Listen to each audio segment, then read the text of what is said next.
Let's finish the week strong. Let's crush some back. Let's go. Never stop, I'll get it if I want it. Gotta make to myself a promise. I won't quit, keep going till I got it. I won't give up till I'm on top. Yo, no, I ain't the type to give up. If I do something, man, I do it till I get what I want. I turn a business out of nothing into something I love. I got a poker face, but honestly, I'm not one to bluff. I flip a switch, never miss, man, I always stay up. Don't let them see you, bitch, always have a plan to stay tough. This life ahead of you ain't easy, it was built to be rough. But that's what makes a personality, is tragedy, bruh. So keep your head on your shoulders. Now we ain't out here moving rocks, we out here moving boulders. Now we ain't getting posterized, we out here making posters. And we ain't got nothing to hide, we move forward like soldiers. You better wake up for the pay stub, or you'll pay up. Don't make love to the game, bruh, fuck the game up. Change up, rearrange stuff to your greatness. Famous for the way up, play the game, bruh. Never stop, I'll get it if I want it. Hey guys, Coach Dan here. In today's video, we have our final workout of the week. It is our pull workout. This is the final workout of week two of this fat loss phase that I'm in, which is going to last around about 9 or 10 weeks. So far this week, the back end of this week, I've started to actually feel some hunger and started to have to deal with some hunger and stuff like that. Feeling pretty well overall. Other than that, I think same as I've been spruiking all week, hunger is a signal to tell you you're not getting enough food to support what you're doing. So essentially hunger in a mild variety is telling us that what we're doing is about right. There's a good reframing I've found is like, yeah, hunger is a signaling process by the body to tell you that you're not getting enough food to do your day-to-day stuff. Your energy is essentially not there, or there's not enough energy there. So therefore that means you're at a deficit essentially, or maybe not essentially, but that's just kind of how I like to reframe it. So that helps for me. I kind of know that that hunger is leading to something that we're actually after, as long as it's mild and not going to kill you, right? All right, let's go over the specifics of the workout today. So this pull workout has changed quite significantly because I've changed my first pull workout of the week to a different gym even. I've had to shift a whole bunch of exercises from that gym, from that workout to this workout that I quite like. So what that looks like is, yeah, essentially I've taken the exercises that I liked on that pull day and put them on this day, or I liked them, they worked, they felt effective, all of these things, put them on this day, and things that I was a bit, they're okay, but not absolutely game changers, I've kind of essentially taken out of the program and use some of those exercises at the other gym. Anyway, let's not keep talking about that. So at this gym, we have a machine pullover. So nice, as close an isolation lat exercise like a lat prayer as possible, but on a machine with really nice resistance. You get a seat belt, which locks you in and lets you go to town. A single arm plate loaded row or compound row, nice and low. Focus there being more the upper portion of the lat. So usually when those horizontal movement come in here and with the arm close to the body, we get the upper portion of the lats. Oh yeah, just a nice neutral grip pull up. So just coming in that position there. So nothing to that other than lat gains, that's all we're after. And then we head into some upper back stuff. So plate loaded low row, which is that rowing variation that kind of comes from low to high, probably working more of the upper back.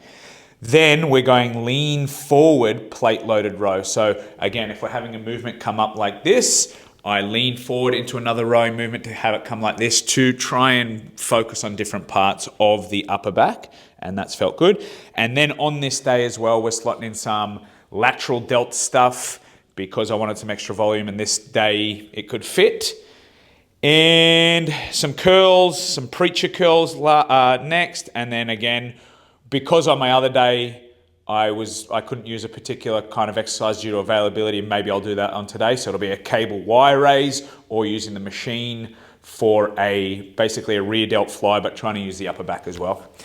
So that's that. It's a nice workout. It's quiet in here. There is not a person in here. Very quiet. All we'll be able to hear is just the ching-ching of weights lifted and placed down.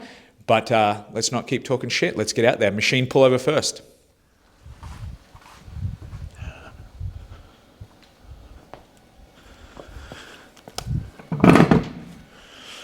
Okay, first up, I'm using the machine pullover. Now, I use the machine pullover first because essentially I'm trying to create what we call pre-fatigue in the target muscles, which is the lats.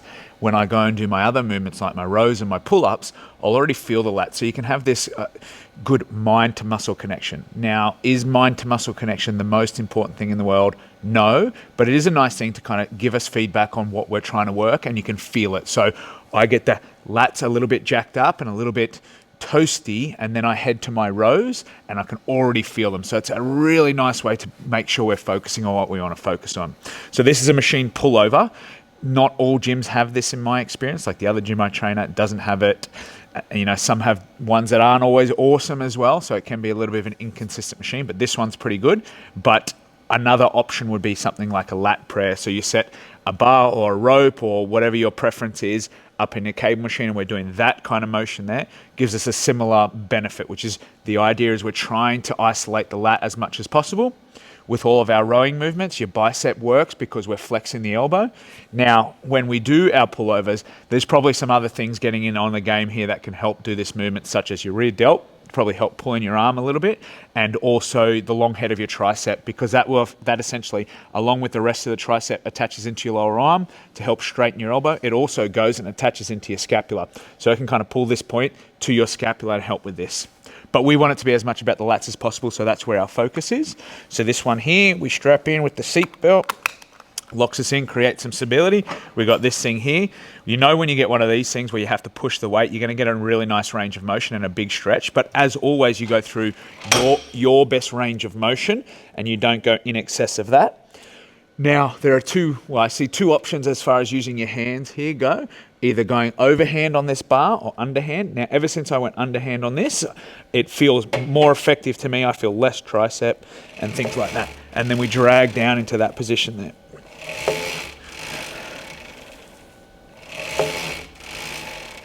Use the pedal to let it go back. And that's the machine pullover. So we're thinking using the lats, essentially driving the arm in that position to isolate them as much as possible. All right, let's get started. No one in here. It's like a very exclusive gym. Let's rock and roll.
Okay, machine pullover down, yeah, and done.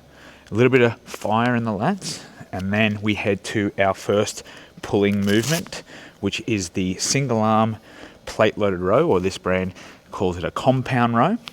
So again, when it comes to lats, we're thinking if we want the lat to be the dominant worker, or if we want, no, let's say it like this, if we want to bias it as much towards the lat as possible, it's our best bet is to keep the arm close to the body. As we start to row, and you'll see this with some of the upper back movements that I do, when I start to do a pulling movement, the whole shoulder girdle starts to move back. The lat isn't really going to be the big contributor to that. It's going to be things like traps, rear delts, stuff like that. So for lats, whether it be upper lats or if we can bias more towards the upper lats or lower lats, that's not perfectly understood yet. So a horizontal movement, but arm close to the body, is probably best for the upper lats. A pulling movement, which again comes down like this vertically and is close to the body, is probably better for the lower lats. So in this pulling workout, I do both of those. So we'll do this and then we'll go do some pull-ups after this. this single arm at a time can really get over to the side and kind of get the right sweet spot for me. The pull-up, neutral grip, so we're in that. So arms close to the body is the takeaway there.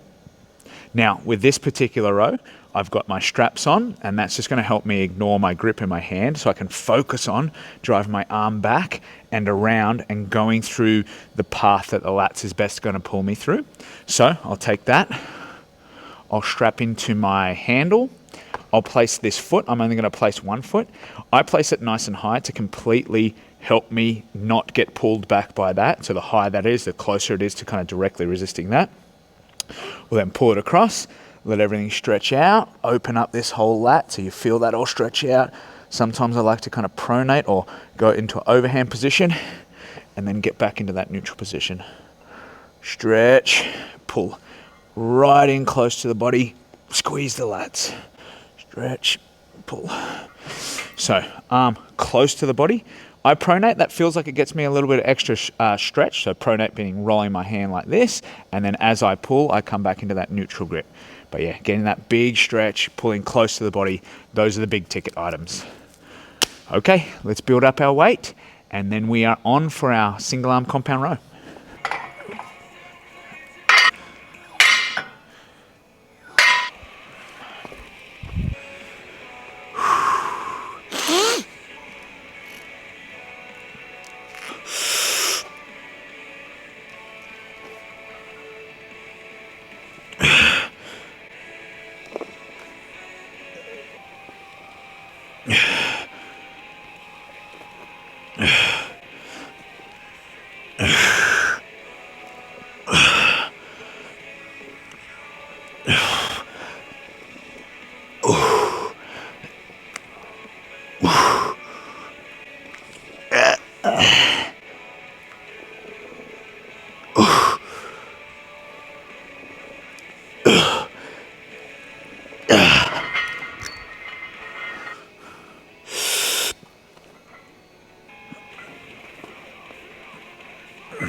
Okay, next up we have neutral grip pull-up. So we've gone from pullover, a horizontal single arm row, and now we're going up pull up. So same idea, we're trying to tick all the boxes of ensuring that we're training. If the lats can be trained, if you can bias upper lats versus lower lats, the horizontal, we're kind of more probably suggesting that's going towards upper lats because of how it's lined up with that higher position. And then this is going down as if it's going into the back pocket or something like that, as if it's the lower lats. So again, I'm on this big cable crossover that has this neutral grip coming out from here. Same idea, if you do a pull down, you'd kind of come in here or that kind of moderate grip, and that would get us that pull down and making it as lat dominant as possible. You could do reverse like this, you could do overhand. If you want it to be lat dominant though, it's probably best to keep them narrow together. If you want to just make it an overall back movement, or you want to just do heaps of pull-ups, you could just choose whichever grip you like essentially. So I've got my wrist straps on again. I've got a bench set up underneath me so I don't have to jump up. I'll strap in, step off gently, and pull. So if we're going for a bodybuilding perspective, which is what my main goals are, we're thinking about pulling the arm down, not just pulling it up. You're not just getting reps in. We're taking this part of the arm, pulling it down along the line of the lats that we're trying to train. Same goes for all the other pulling movements. It's not just about yanking on stuff. It's about targeting what we're trying to target. Okay, well, I'm doing body weight today, so hopefully up around 10, 15, maybe a little bit more reps than that. We'll see how we go. Let's go.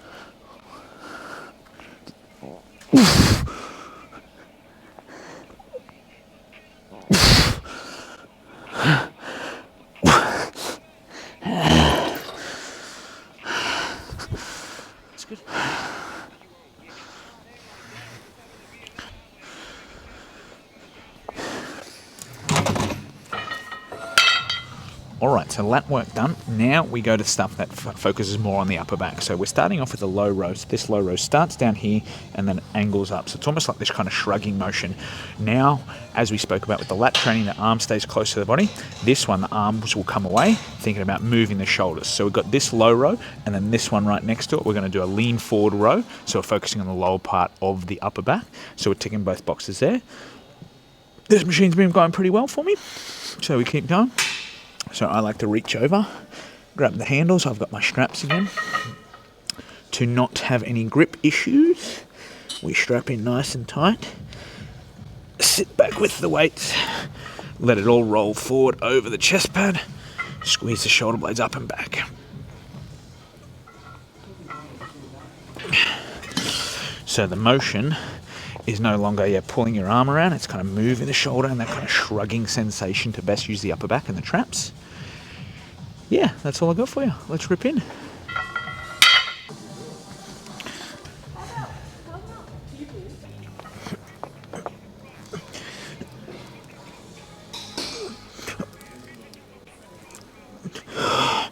Perhaps in another parallel universe. Surely it has to be like so. Like, surely the girlfriend, right, has done that.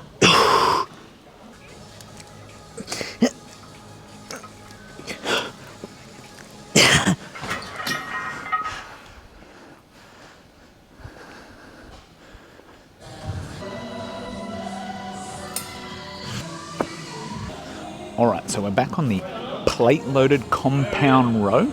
So this one here now, if I did it single arm initially with the arm close to the body for targeting the lats, now I'm going to do it with a lean forward and the elbows coming away from the body. These handles rotate, so that allows for that. And then we're going to try and train the lower part of the upper back. So this here is going to go under my feet. It's going to push me away further so I can lean forward and angle it such that it's training my lower traps essentially. So I'll go 1 foot on, one pad on, should I say? One pad on, other pad on, other pad on. Strap the handles in.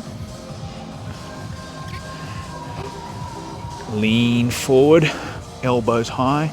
Try and squeeze low down on those shoulder blades.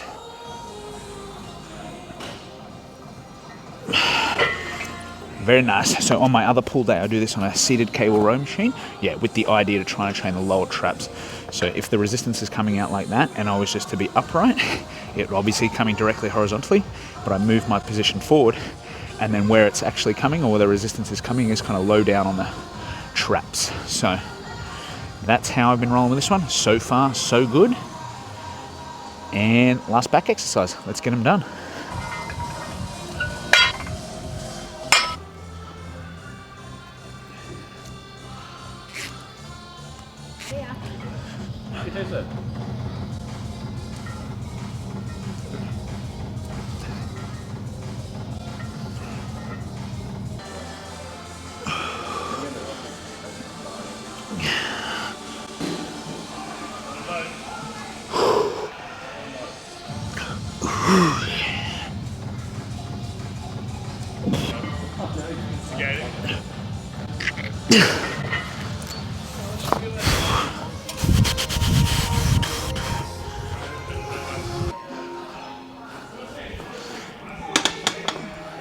Alright, next up we have this unique lateral raise machine. So, this one, brand MedX lateral raise. Very, very nice. Feels very good on the shoulders. You'll see here through a couple of different angles. It kind of angles more like 45 degrees, or what we call the scapular plane, which potentially for the lateral delt is a little bit better. And it's, very nice. You'll find that all lateral raise machines just kind of go out to the side, but this one is built such that it angles out in this direction. So we set the seat height such that our elbows or arm is kind of mid-pad, and then we're driving out in that kind of line.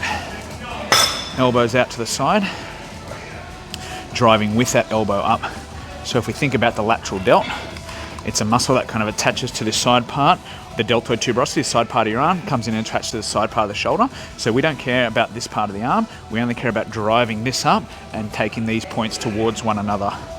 So I will do this supersetted with the machine preacher curl, which is a decent chunk away, but we're going to do this, walk over, do that, and do it as a superset. Let's go through that now.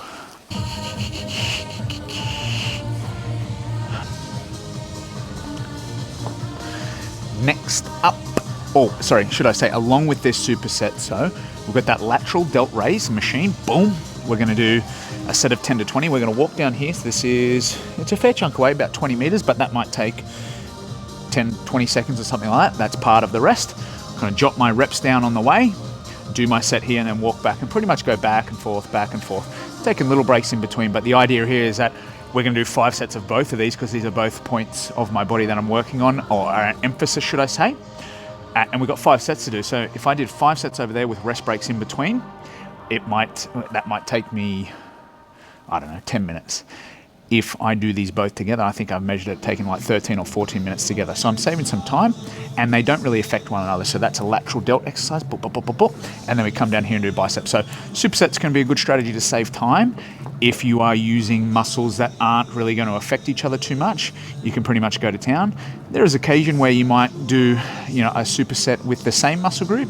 I think, back in the day we called those compound sets. I'm not sure if there's new terminology for them, but that is also a strategy you can do. Combine exercises as well to kind of, fatigue muscles differently. You can do a whole bunch of shit like that. So, but for me, this is it's not an antagonist paired superset. It's just a superset with different muscle groups. So antagonist would be like biceps and the triceps, muscles that are kind of opposing one another, because you can do them back to back without them affecting each other too much. Anyway, with all that bullshit said, I'm going to do these both back together 5 sets. So the preacher curl, I use the wrist wraps for pretty much everything, where I can kind of let my grip chill out where possible, so I can just focus on the muscle. Here, curl. We have this bench for stability, so we can really just give it some. So preacher curl probably is, if you watch some of the stuff I have on this channel, I always talk about training the muscles through a longer muscle length. And for the preacher curl, you're essentially shortening the bicep. So essentially the bicep is a muscle that passes over the elbow and then into your scapula. So part of its job is kind of moving your shoulder in these kind of directions. So if I'm in this position, I'm already pre-shortening it. Stretching it would be out behind my body and in that kind of direction there. So this is kind of contradicting a lot of the stuff that I said. But as far as this movement goes, it feels effective for me.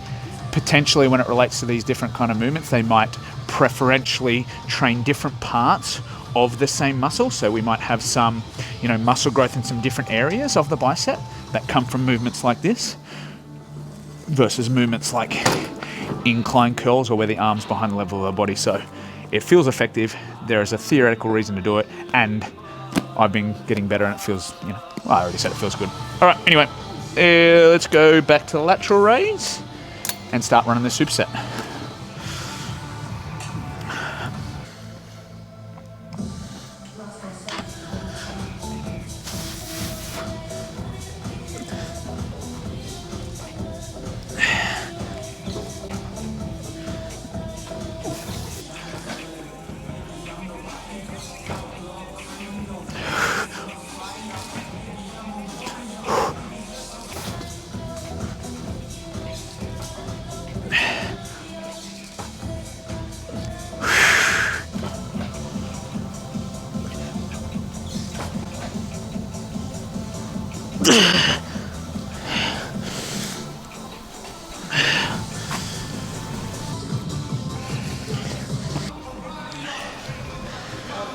I love a twist.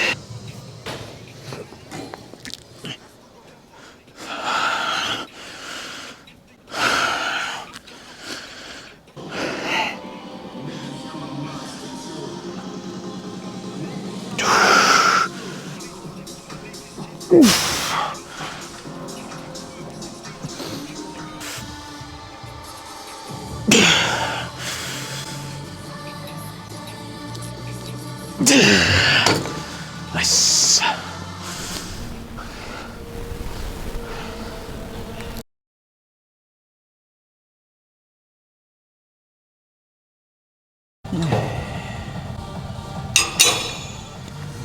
All right, next up we have the seated cable Y raise as our final exercise. So essentially what this is going to look like is me grabbing that cable, and kind of going into this Y position. Now, back in the day where I was doing Olympic weightlifting and powerlifting and stuff like that, they used to use this exercise for like shoulder health, so that control of the, actually I don't remember why they used to do it, but I am doing it to kind of get a 2-for-1. My rear delts, get a little bit of action to the rear delts, as well as a lower trap. So as we go up in this kind of Y shape, if you just use your arms like that and you go into this Y shape, initially, like this kind of movement, doesn't feel like your scapulas are moving much at all. But as I continue on along that line, you'll feel that the shoulder blades essentially tip down and in.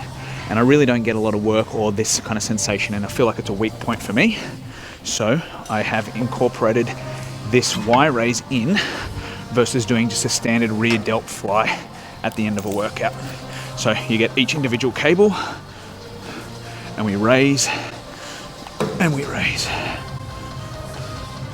So some important elements there is kind of getting the angle of the arm right and this kind of thing.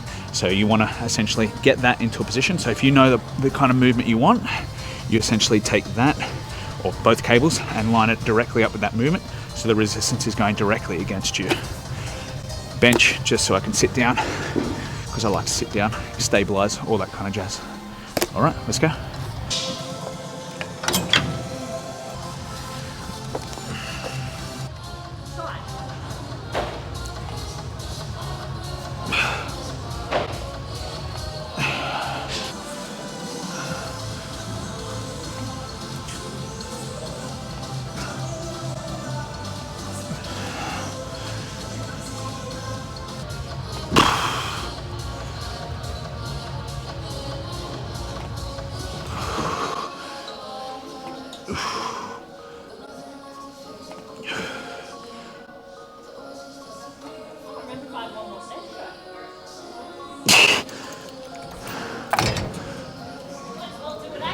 Yeah.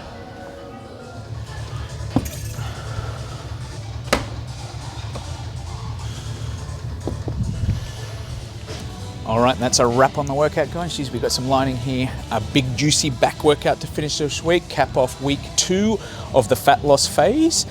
Everything's going pretty good. Like I said, the back end of this week has had a little bit of hunger come with it, but that is part and parcel of the fat loss game. So if you have some form of goal to be somewhat lean, at a certain stage, you're probably going to have to deal with a bit of hunger. It's different for everybody. Like some people have body fat percentages or such that is naturally lower, and therefore they can be leaner and just cruise around with not too many issues, and others it's different. So we all have different experiences as far as that goes. But again, depending on the leanness that you want to get to, it is a factor that people have to go through, is a bit of hunger. So you deal with it in your own way, but my usual method can be, if it's mild, just to be mindful and just realize that hunger is not going to kill me, to separate it from it being like all encompassing to just being a feeling that's kind of there. And if you can kind of get away from it and separate yourself and go, that is a feeling that I'm feeling now, and I'm looking at that feeling, it can kind of make it a little bit weaker and go, oh yeah, like I feel it, but it's not like severe. It's not like excruciating and painful. It's not like getting under a big hack squat or something like that and fucking dying. Like that is terribly painful.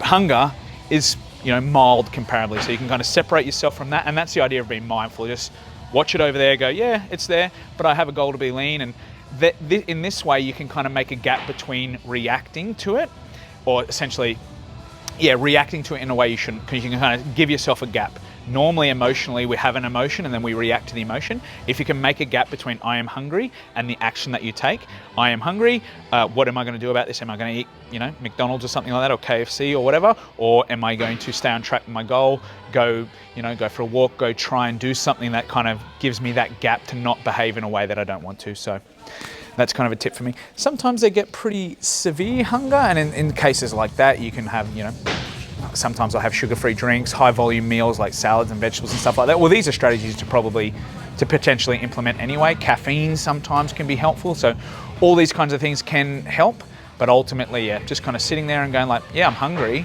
But that hunger is essentially a signal that I am not giving my body enough food, and therefore it is going to need to use storage, and hopefully that storage is as much fat as possible.